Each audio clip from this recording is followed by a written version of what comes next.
Welcome to Health Solutions with Shawn and Janet Needham, where Team Needham discusses everything healthcare. I'm your host, Shawn Needham, along with my producer, Lindsay, which is actually helping me produce this show way across the country. I am in South Dakota and she's in Washington State, so she's helping with me. And thank you so much, Lindsay, for helping. We had some issues this morning and we got them all fixed up. So, well, I want to welcome Dr. Jacob Deakins to our show and his brother, Peter. Peter is a nurse and they are at Inland Wellness and Vitality out of Spokane, Washington. They are specifically going to be talking about Gainswave therapy and permanent treatment for erectile dysfunction. They've had great results with this, and they're going to talk about some other unique treatments or more unique treatments that can be done with this therapy. Also, as you can tell, both these brothers are in excellent shape and watch their diet and exercise also. And so they are good examples for their patients like healthcare providers should be. And most of the time, many healthcare providers are not. So they're going to also be talking about diet, nutrition, lifestyle to help and hormone balancing and how they help their patients. So you don't want to miss this episode. It's going to be good till the end. So Dr. Jacob Deakins and Peter, welcome to our show. Yeah, thanks, Shawn, for having us. We're happy to be here. Yeah. So introduce yourselves a little bit, talk about Inland Wellness and Vitality and how it all started and what your guys' goals are. Yeah. So like you mentioned, Peter and I are brothers and we've both been in healthcare for quite some time and have done kind of the traditional approach, corporate medicine, ER, cardiac, a lot of different things between the two of us. But we realized a few years ago that there was a niche and a space missing for a return to the patient-physician relationship with their provider where we weren't rushed through with appointment times, where we had amount of time to sit down with people and discuss the fundamentals, right? Health from a nutrition standpoint, from an exercise standpoint, from a hormonal standpoint, and all of these different things. And particularly with men with erectile dysfunction, we realized there was a big space there that was missing, outside of just prescribing the little blue pill. Yeah, I would say to echo that, I mean, we both were working in that traditional medical model, which is very much a reactive model, symptom management. And we wanted to really return to that proactive approach with medicine that's a much more rewarding type of care. Yeah. So. Yeah, I echo that, you guys. We in healthcare, we chase problems, all day long and treat symptoms. We don't really fix the problem, so I applaud you guys for doing this. So tell us about Gainswave therapy. How long has it been around? What is it? What does it do? So Gainswave is really kind of the trademark term for extracorporeal shockwave therapy, or ESWT, or more commonly referred to as acoustic wave therapy. It's been around for decades. It's widely used in a variety of disease states, from orthopedics, sports medicine, aesthetics, dermatology, and probably more recently in the United States under the banner Gainswave for erectile dysfunction. It's pretty cool therapy. Essentially what's happening is like you mentioned, there's very little addressing the root cause in a lot of our disease states that we manage in the United States. Shockwave therapy allows us to restore blood flow to the penile tissue using sound waves. And there's really three main mechanisms that occur there. The first and foremost is our vasculature tends to occlude or develop some plaquing as we age. And the penile plaques are typically what we refer to as soft plaquing. And that diminishes blood flow into the corpus cavernosa, the kind of the chambers of the tissue. And that sound wave acts as percussion, and it breaks up that plaquing into smaller fragments that the body can resorb. It's the same technology, Shawn, that we use in lithotripsy in the hospitals to break up kidney stones. Okay. That's ESWT. So okay, great analogy. That clears things up. So that's kind of its basic premise.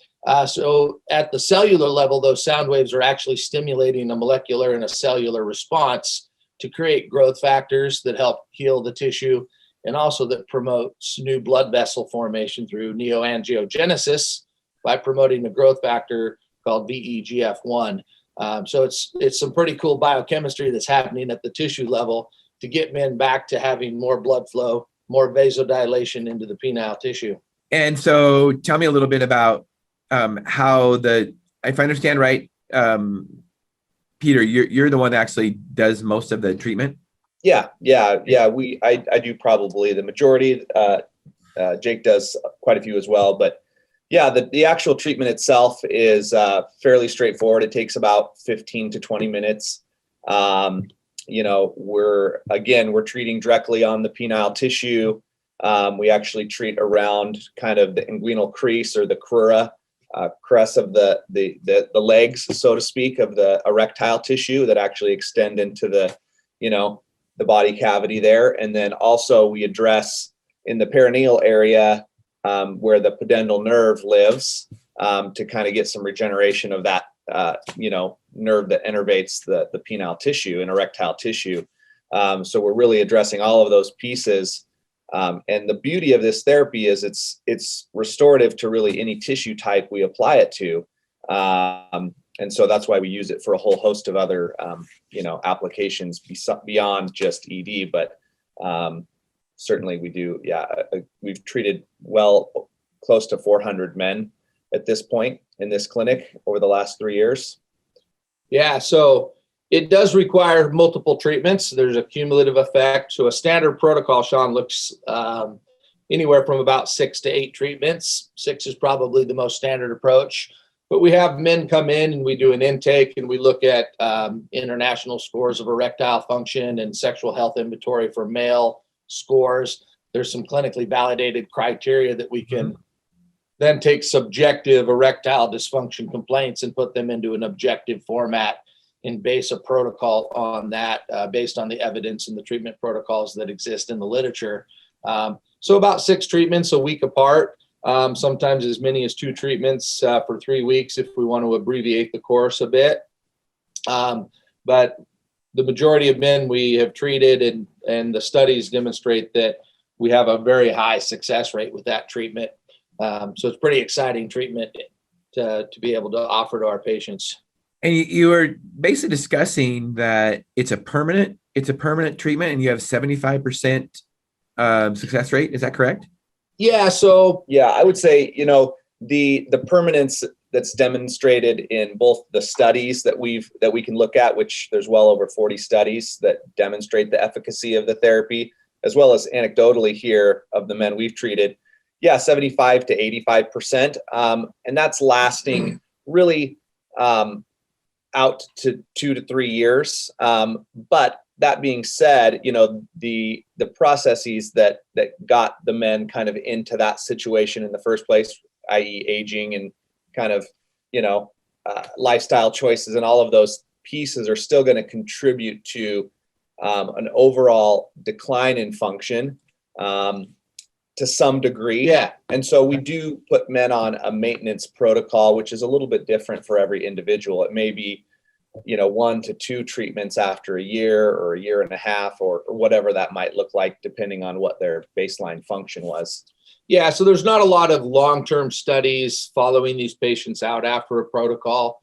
The longest study to date has been for about 3 years after they've completed a protocol.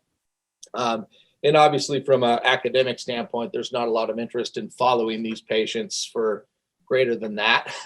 Right. Gainswave as a company is actually putting together a registry, and that's led by a urologist out of UCLA, so that we can track the data a little bit longer. So when I treat a 67-year-old man versus a 40-year-old man based on their scoring, we'll have data to compare long-term in parallel with other providers across the United States that offer the therapy. So there possibly is some maintenance, and of course permanence in medicine is a difficult claim, but yeah, for all intents and purposes with maintaining hormone levels and health and diet and nutrition, it certainly can be. Yeah. Well, our bodies are dynamic and we really can never stop taking care of ourselves. Right. I mean, right. So that's reality. So tell me a little bit about patients that come to you. Let's say they're using medications for erectile dysfunction. How does their therapy change after that? After they go through the treatments? Yeah, that part's really cool. So if you look at the data and the literature, they report about a 65% reduction in the use of PDE5 inhibitors, right? That fancy term for phosphodiesterase inhibitors, Levitra, Viagra, Cialis, Correct. whichever generic you're choosing to use, right? Yep. That's a big number, one that the pharmaceutical companies probably aren't super happy with. Right. If we 65% of men reliance on the little blue pill to be non-reliant, that's a big shift. And another significant portion of those patients can use lower doses with superior effect. So we see that pretty routinely, that men may or may not need their PDE5 inhibitors after the treatment. And we routinely are able to eliminate a lot of medications from our patients' med list, not only the ED meds, but other, antihypertensives and diabetic medications. Because again, we're not just addressing the ED, we're looking at lifestyle and health. Yeah. Yeah. So, and go ahead, Pete. I just wanted to add one more thing in regards to the permanence. One way we frame that for our patients, and is a good way to look at it, rather than how long are these results going to last me, because we get those questions pretty much with every consultation we do. We really have to look at it in terms of where are we going to take your function back to. So, if we have a 65-year-old man, for example, and we can take his function back to how it was when he was 40, then we've really gave him, 20 to 25 years potentially of improvement there. So that's really the way to look at it, because how long did it take him to get into that situation in the first place, or how slowly did that decline occur? Right. Now, here's a question that you guys have probably answered. I didn't prepare you for this one. I'm sure patients ask it because you hear about shockwave therapy, and some patients are going to say, wow, does it hurt? Pete, can you tell me, does the treatment hurt? Yeah. Oh, yeah. That's one of the top questions. I'm sure. So there's kind of two parts to that. On face value, I would say, no, it's not painful. It doesn't hurt. Shock sounds scary. It's really right. Right. It elicits, visions of an electrical chair or something. And so, yeah, that sound energy, it can be without any topical numbing agent, which we do provide for our patients. It can be a little bit, we call it snappy, almost like a little rubber band snapping your skin. Uncomfortable at best, but not painful. But we do provide all of our patients with basically a benzocaine, lidocaine, tetracaine topical mix that pretty well leave the tissue numb. Yeah. And we affectionately call that ghost penis, and kind of joke with our patients, because it works very well for a few hours. Yeah. Which means you can't feel anything for a few hours. Correct. Yeah. So we do have patients, Shawn, that undergo the procedure without any numbing agent, Okay. and the tissue desensitizes. We do anywhere from about 10,000 to 12,000 pulses per treatment. And after the first 500 to 1,000 pulses, kind of a snappy sensation, the tissue is kind of accustomed to that sensation, okay. and people do it without all of the time. So it's a very kind of painless, convenient 15-minute to 20-minute appointment for the most part. And what about patients that have had prosectomies? Have you ever treated one of those? Or are there any studies to show the results of those patients? So that's an awesome question. We have treated men that have had surgeries with benign prostatic hyperplasia, even with biopsies and things with epithelial neoplasia and different prostate conditions. The studies are interesting. A lot of the studies will track what we term as LUTs, lower urinary tract symptoms, and there is a noted improvement, even though it wasn't set as a specific study outcome. The lower urinary tract symptoms do show an improvement in men with benign prostatic hyperplasia, for example. So getting up to urinate may not be as frequent after a protocol. Stronger urinary stream, those types of things.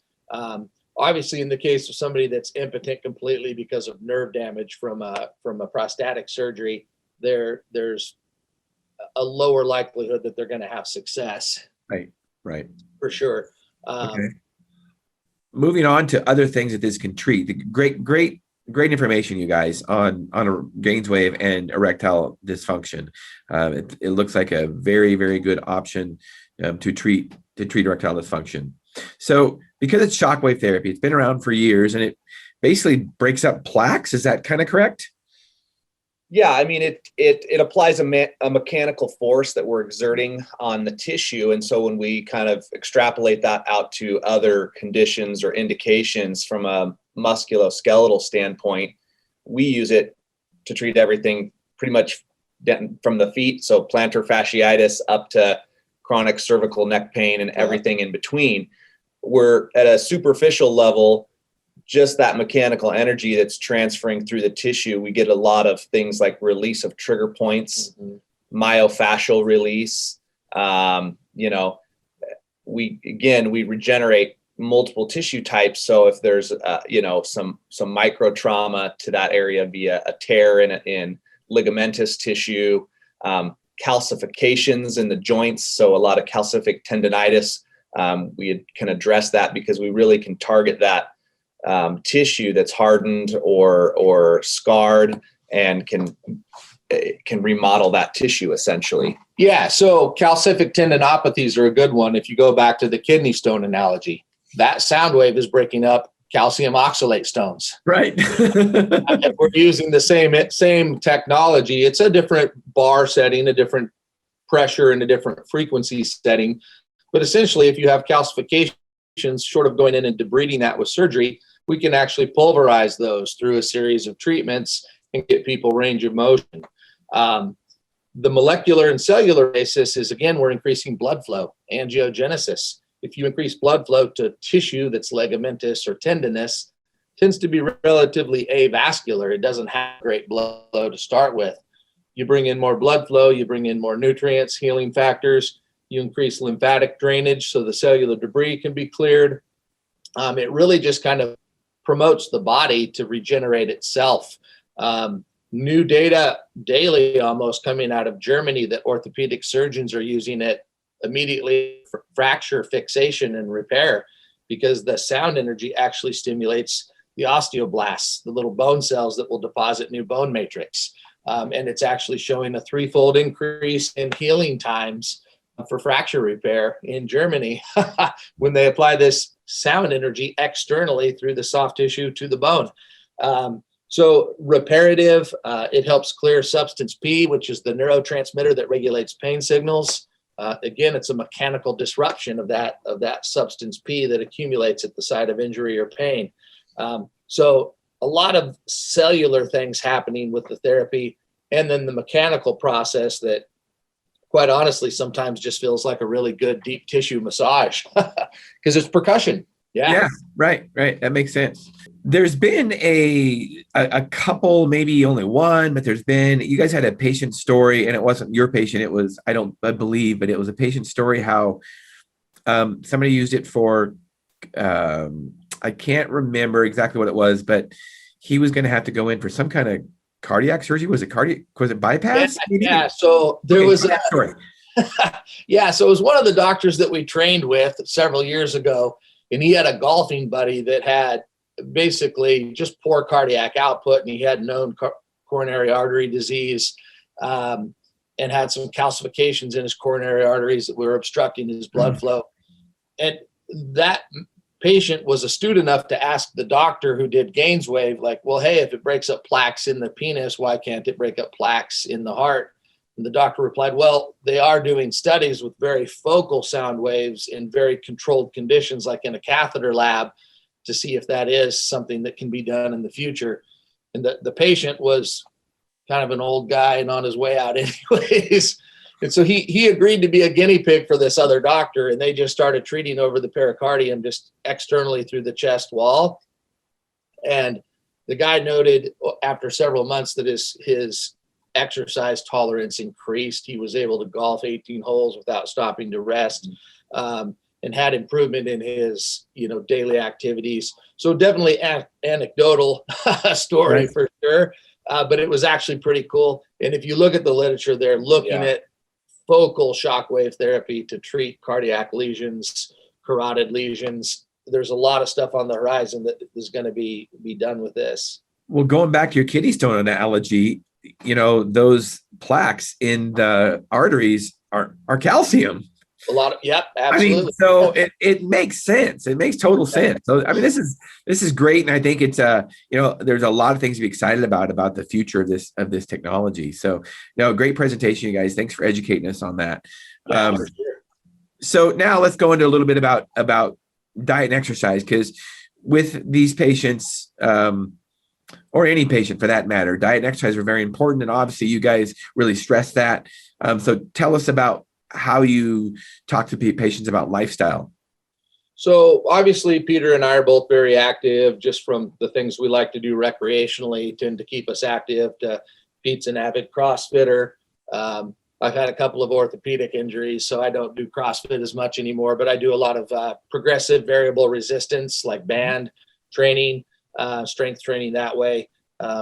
He's 10 years younger, so he's still got a little bit of youth on his side. But we're both very active. We have an integrative health coach that works with our patients as well. And we talk about a myriad of things, whether it's a low carb, high fat diet, or whether it's a ketogenic diet. We really look at the presenting problem. Are we dealing with insulin resistance, and do we need to put somebody on low carbohydrates? Are we dealing with somebody that is protein deficient and we need to do something that's higher protein? Do we just need to count macronutrients in some of these people initially? And sometimes it's as simple as teaching them how to read a nutrition label. You'd be surprised how many people don't understand what a carbohydrate is and how that can influence our health. So, yeah, we're really, we kind of work against that pervasive ideas surrounding nutrition that are still really prominent, even in healthcare, and we look at the standard American diet, right? And we look at the current U.S. health guidelines, and they're really askew based off of a lot of faulty data, the low fat kind of craze that's been since really the 50s. Yeah.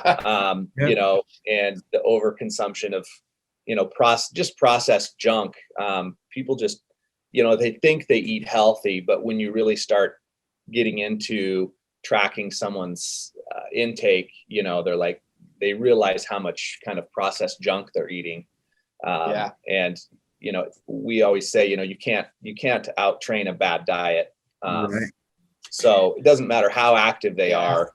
Or at least not for long. Yeah. No. And we say that on this podcast all the time, is that you cannot exercise your way out of a poor diet, period.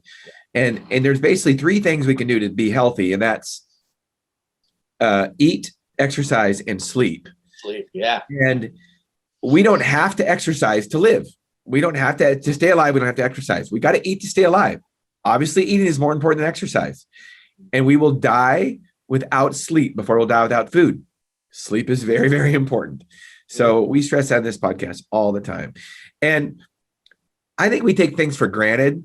People don't know what they don't know. So like Dr. Deakins says, reading a nutrition label, we just take it for granted. We read it, it's like, oh gosh, that doesn't look very good. But a lot of patients don't know that. So it is good that we teach our patients that, because they might not know. And yeah, the latest trends, I think it's getting better a little bit, but when you look at what happened in the 50s and 60s and then how our diets progressed into the 70s, you guys know that one study that came out about, basically eating red meat back in the 50s, that study that came out, eating red meat's bad. It's like, sure. So there's still people that think that eating red meat is bad. Right. Yeah. And there's still a push now. Look at what's that stuff called? Impossible Burger or whatever that fake meat is. Crap. It's like, are you kidding me? And it reminded me when Pete said it, about junk food. You know what? To our listeners and viewers, just let you guys know that fake meat stuff, it is junk food. It is processed food. It is not good for us. It is processed food, literally.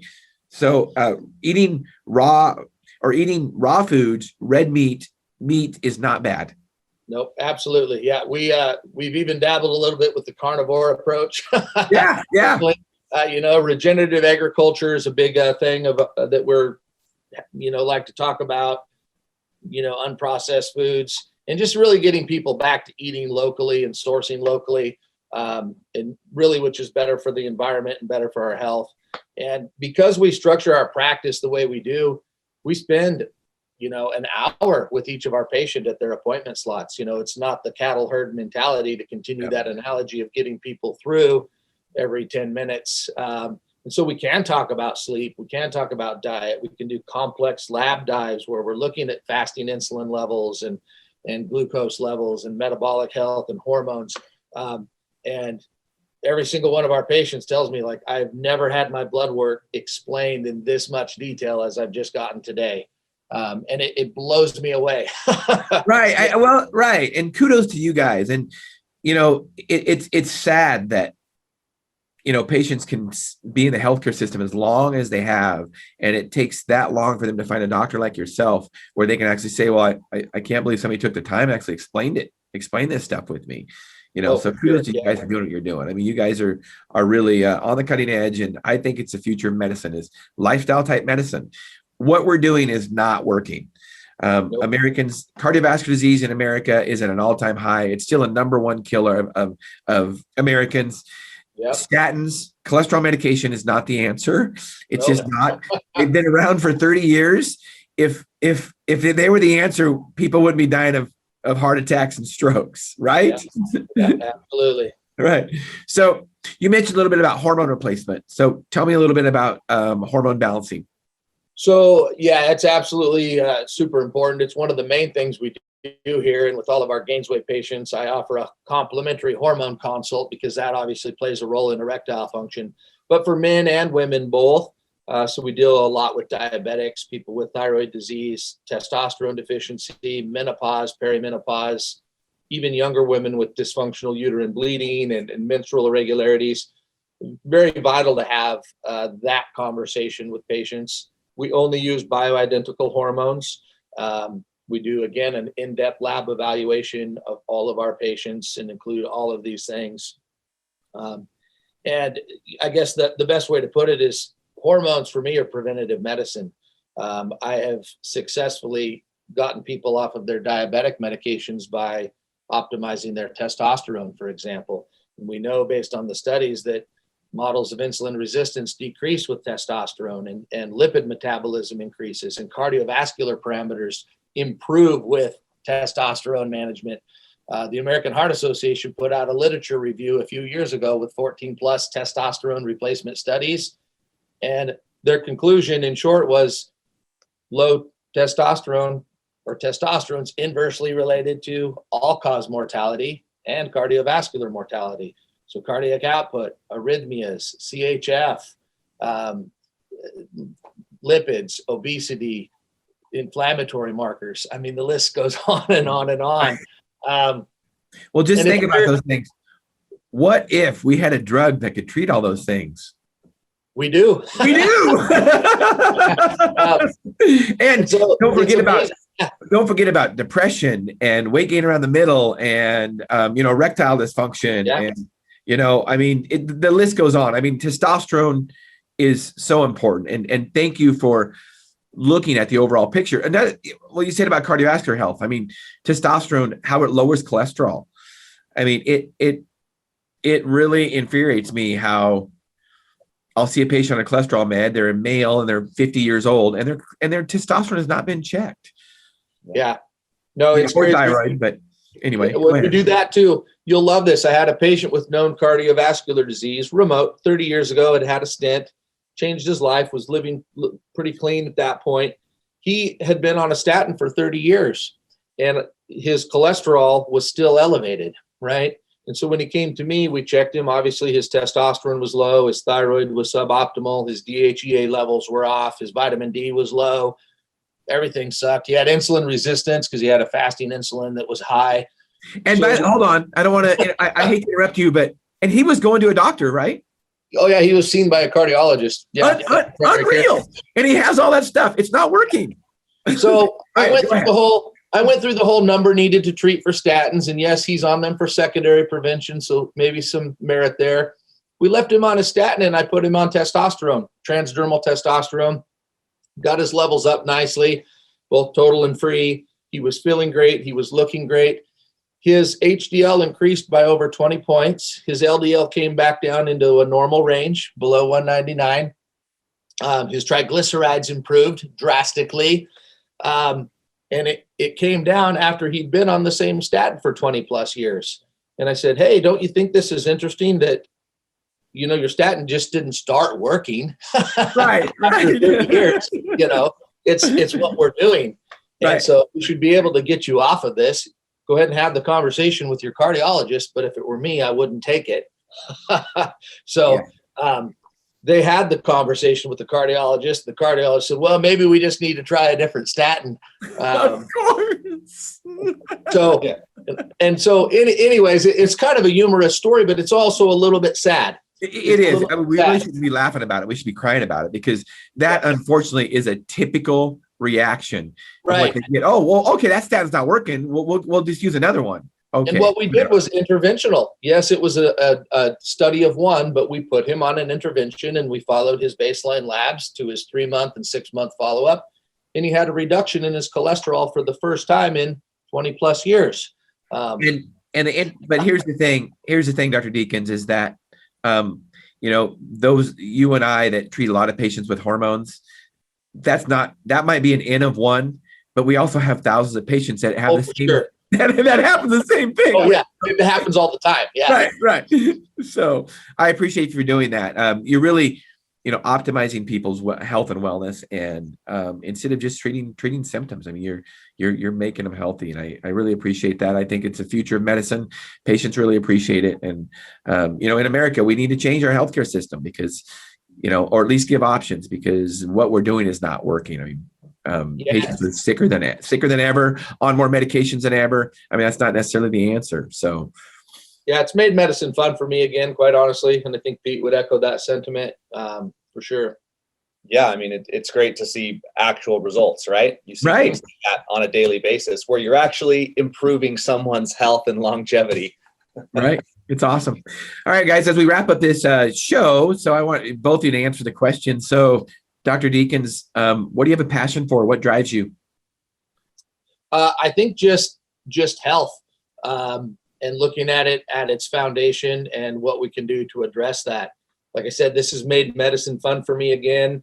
And when I have patients getting off of their medications and their pharmaceuticals and living longer and living better. So the better part, I guess, is key. What drives me? It's health span versus lifespan. Right. That's right. I got to give props to my wife, Amy, because she really pushed me into this journey several years ago and was probably ahead of the curve when it came to this, when I was still a little bit stuck in the traditional model, for sure. Yeah. So, good for you and good for your wife. And there's nothing better than a supportive wife to help us seek out our vision. So, Pete, what drives you besides CrossFit? You can't talk about CrossFit. Yeah, I know. I won't talk about that. I think kind of similar to Jake, but knowledge is definitely power, right? And to see that transition in patients is pretty powerful, because you can talk to somebody for an hour about this stuff, and like Jake said, they just kind of come out of the room kind of a little bit dazed because they had so much information, but at the same time they're like, why has nobody told me this ever? In 20 years, in 30 years, every other doctor's appointment I've ever gone to, nobody's ever told me this. And they're not angry, but they're just amazed that they've never heard some of this information that is really, it's out there. Yeah, exactly. So right. That's satisfying to arm them, to empower them. So, moving forward, they know there's a difference now. Yeah. Right. So how do our listeners and viewers get a hold of you guys? So you can find us online, Inland Wellness and Vitality. That's pretty simple Google search. It's www.iwavs.com. You can give us a call. You can find us on social media and Facebook as well. And Instagram. Yep. And we always do free consultations on all of our services so that people can, again, be empowered by that information. We want them to make the choice. I'm about 1/8 of the equation. 7/8 lies with the patient. I love it. I love it how you say that. You got to empower them. That's exactly what you got to do. Educate and empower. So yeah, we're online. You can find us. We're one of the few, I think, in Spokane that really take this approach. I mean, obviously there's others, and I think, like you said, Shawn, it's gaining traction because patients need this and they want this and they're looking for better alternatives. And so there is a better way, and we can help you with that better way, I think, is the take-home message. Well, what a wonderful episode that you guys provide our listeners and viewers today. The goals of our podcast, Health Solutions with Shawn and Janet Needham, is to educate and empower consumers to be proactive in their health and to take charge of their own healthcare. And that's exactly what you guys are doing. And I so appreciate it, because it's a patient, as healthcare providers, we're there in their lives a lot less than they are. They need to take care of themselves, and we're just teachers for them. So for sure. Thank you so much for doing that. I appreciate it. And speaking of, some of the issues that you talked about with patients having with the traditional healthcare model. So Monday, don't miss out on our show, listeners and viewers. We're going to have two doctors on, and they are going to be talking about corporate healthcare and how it's basically destroying the healthcare system. And you guys are very familiar with that. And so, so tune in Monday, at 12:30 to 1 Pacific Standard Time. And you've been listening to Health Solutions with Shawn and Janet Needham. Thanks for tuning in today. And thanks for all your information, you guys. Thanks for having us. Thanks, Shawn. Yeah. Bye-bye.